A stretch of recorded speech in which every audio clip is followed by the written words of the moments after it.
Je voudrais parler des rétrocessions en rapport avec l'astrologie, Exols. Je voudrais d'abord préciser que Clé pour l'astrologie, qui est en 76, était articulée sur cette question. À quel moment les empires se constituent, à quel moment ils se disloquent. Et ça, pour moi, c'était la base même de l'astrologie mondiale.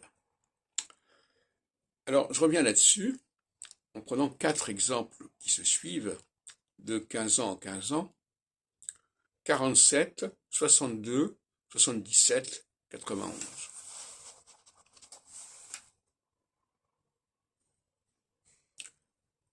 Alors, 91, c'est évidemment les dislocations de l'URSS. 77, c'est la rétrocession du Sinaï à l'Égypte, qui avait été conquis en 67. En 47, c'est la rétrocession de la Palestine par la Grande-Bretagne, qui renonce à ça. Et en 62, c'est la rétrocession de l'Algérie avec les accords d'Évian. Alors ces 4 dates correspondent à la fin d'une phase solsticiale et à la veille d'une phase équinoxiale. Qu'est-ce que ça signifie?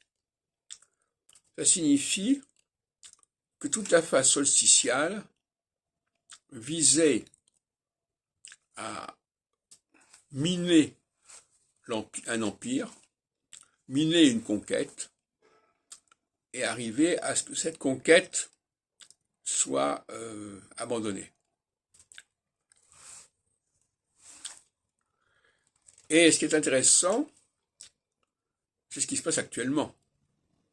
Parce qu'actuellement, nous sommes également à la fin d'une phase solsticiale et au début d'une phase équinoxiale. Et d'une certaine façon, il s'agit encore une fois d'une sorte de renoncement qui est demandé à l'URSS concernant ses visées sur l'Ukraine et sur la Crimée. Et donc nous sommes dans la même logique.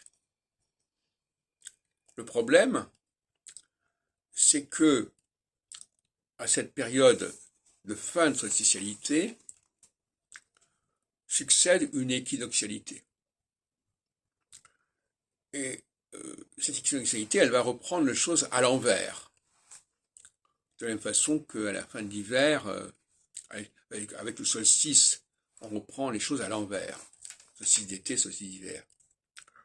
Et donc là, on démarre une nouvelle phase d'équinoxialité qui va déconstruire les solsticialités, tout comme la phase de solsticialité déconstruit la phase de solsticialité et d'équinoxialité. Donc c'est comme ça que je vois les choses actuellement. Chaque phase déconstruit les acquis de la phase précédente.